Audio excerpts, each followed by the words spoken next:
All right. Michael really set me up nicely in his talk. I don't know if you've attended it when he spoke about the AI, and I've been trying to sell AI to the healthcare field for 2.5 years. And to say the least, we've been struggling.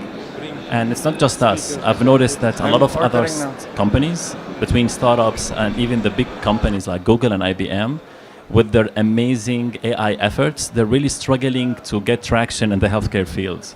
And this made me wonder, why is this happening? I keep thinking about it and I keep trying to find the learnings.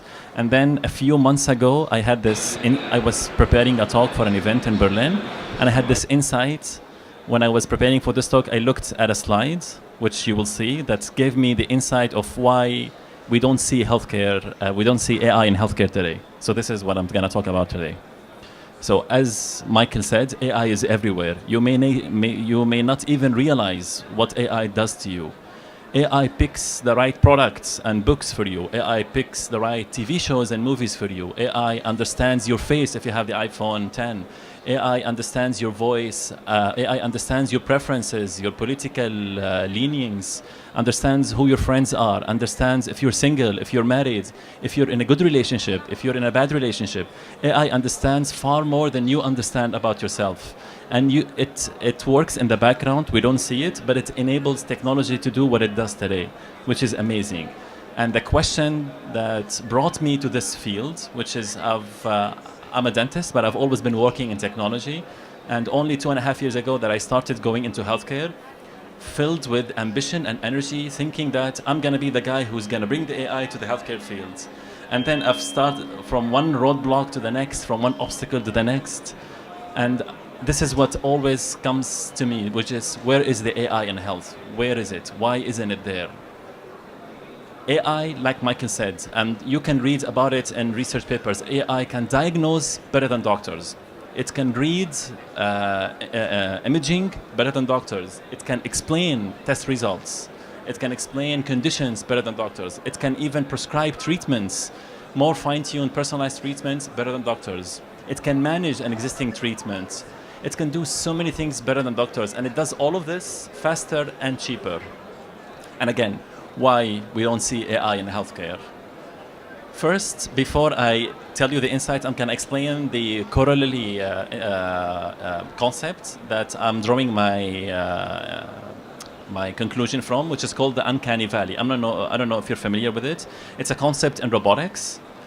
The concept, it came up when people started building robots, and then they thought that if we make the robot more human-like, that the society would accept the robot more. But what they realized is that there is this uncanny valley, which is this dip that you see at the bottom. Whenever they built a robot that looks like a human, people had uncomfortable feelings. They did not react positively to the robots. They were weirded out. They had the spit in their stomach. They just didn't engage with the robot just because the robot looked like them. The psychologists are looking into it, and they call it the uncanny valley. So that's why today you see cute robots, you see cartoon-like robots, you don't see human-like robots. There is a researcher in Japan, Hiroshi Ishiguro, who decided to try and tap into this phenomena and try to understand, if we make the robot more human-like, if we make the robot's skin more human-like, will people react more positively to it? And so far, he's always been failing, but he's been learning, because he's just trying to understand what is it with robots that look like people that weird people out. And this is what gave me the insight, which is what I call the healthcare's uncanny valley. It's a bit different, but it's the same dip that you see. So the way we see AI is on two axes, on the competency between completely incompetent and between being superhuman. The other axis is the utility. Is it to replace or to support? And what I used to do, including all of the other companies in the field, this is where we're positioning our work. We're always, because we think that if we position our work to be smarter, we're going to convince those companies or healthcare providers or doctors to adopt it. And we also position it as a technology that aims to replace. So basically, you're going to some of the proudest members of our society, doctors and healthcare professionals, and you tell them someone who wears a t-shirt and jeans and pitch them on the idea of I built this amazing AI, whether it's Mark Zuckerberg or they all look the same and they all talk the same talk.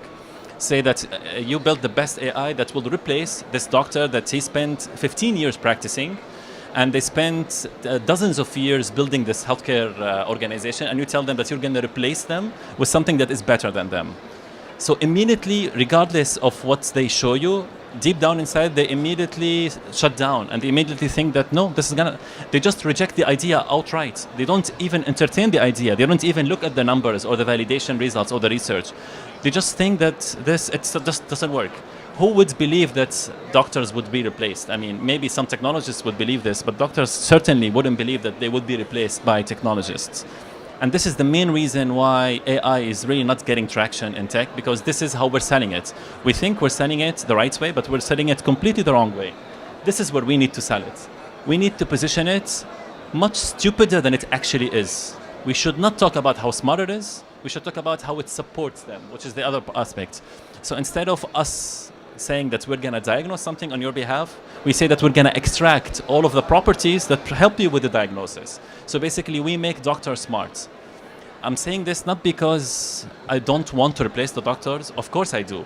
But it's going to take a long time. It's going to take decades. And in the meantime, we just need to get AI in the practice so that we can save lives and help people be healthier and happier, rather than just trying to bang our heads against the wall and just cursing the field of being backwards and non-innovative. Plus, there is a big conflict and discrepancy between the ethos of people that work in tech and startups and people that work in health. People that work in health are cautious, as you all know. They move really slowly, they move methodically, and everything happens in an institutional environment. So for them, they always believe in the authority and these institutions. Startups, on the other hand, they're completely on the opposite end. They're agile, they're fast, they're experimental, and they're open. So you're trying to bring a completely different ethos and trying to sell something that they completely reject, and you're saying that why isn't it happening? So this is why, if you just take a look at these things, and I'm not saying that startups or tech companies should stop these practices, because those practices make startups successful the way they are today. But it's just trying to understand the differences between the tech field and the healthcare field, and trying to fine-tune the message and the positioning, and to go to them with something that would make more sense. So in summary, this is like these are the learnings that I advise all of my fellow entrepreneurs or people working in tech trying to bring AI, which is talk to your clients, which is your doctors, healthcare professionals, whoever you're trying to sell to in the healthcare field. Talk to them early and talk to them often, and really listen. Something that I've noticed in myself, the first probably 24 meetings, whenever they did not really connect with me, I left the meeting thinking that they're stupid. They really don't know what they're talking about. But that's the wrong attitudes. When I look back at all of those early conversations, every feedback that I got from those meetings, even them ignoring me, was really a good feedback, because I did say something at some point in time. There was this meeting with the largest healthcare provider in the Middle East. Some of you may know the name. I had a meeting with the top management, and the management were very excited about what we're selling. But there were 3 medical directors in the boardroom, and the meeting went well for the first half. And then I don't remember what I said, but I said something about us having more accuracy. And then one medical director after the next derailed the whole meeting, and the meeting ended up with a disaster, just because I said something without even thinking that it would be taken the wrong way. But after that meeting, this meeting really left an impression on me, because the meeting started out extremely well and it ended up disastrously. I was thinking, what happened? What did I say that really derailed the meeting? And it's basically exactly showing them that I am not on your side. I'm coming from the outside. I'm trying to change things. And I have completely different practices and principles. And this by definition, alienates you from this party.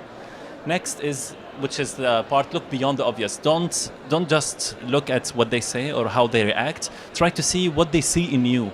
This is something that people don't say. They don't verbalize. You need to really think about the meeting, think about every word you say. Maybe even have someone next to you that looks at what you're saying and try to look at their reaction. And of course, position for support, not for replace. Even if any tech, any tech that you're building or you're thinking of, you can always position it in a way that support, not replace. Some of them are hard, but some of them are easy. And always collaborate for them. This is something that is really, really important. If you try to bring them on board in any way possible, which is why don't you test it with us? Why don't you try it? Try to involve them somehow, even if their involvement is not important, just to make them feel that they're part of it. And then you will notice a complete shift in their attitude towards what you're selling, because at the beginning it's you versus them. Once you start with the collaboration, it's them versus the change. And open up and share. This is a big trend that's now upcoming in AI, especially in healthcare. It's called explainable AI.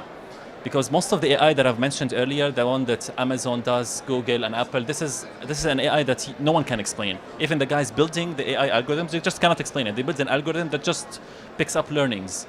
In healthcare, doctors, practitioners need to understand how it works. They need to be able to go through the levels that it went through.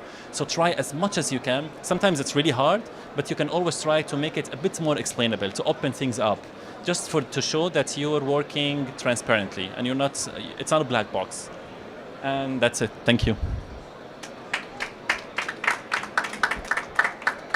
Any questions? Where do you reach the critical mass?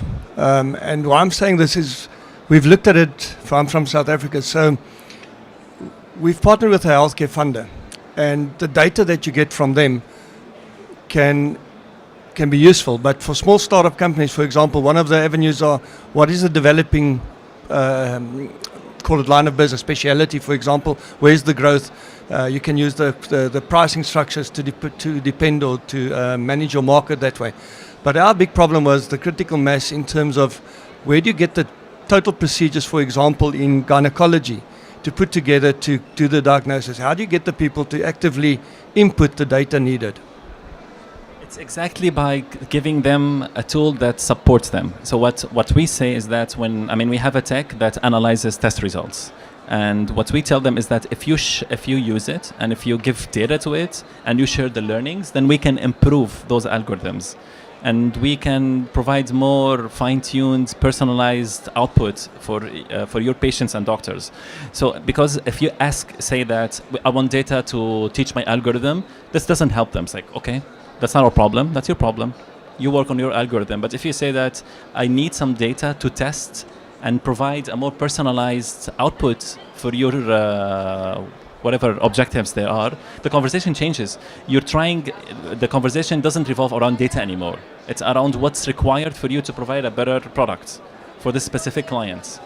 So this is exactly the way, and a lot of companies make this mistake, and I've seen that. I've made this mistake, saying that we need data to teach out the algorithm. No one wants to help you. They want to help themselves.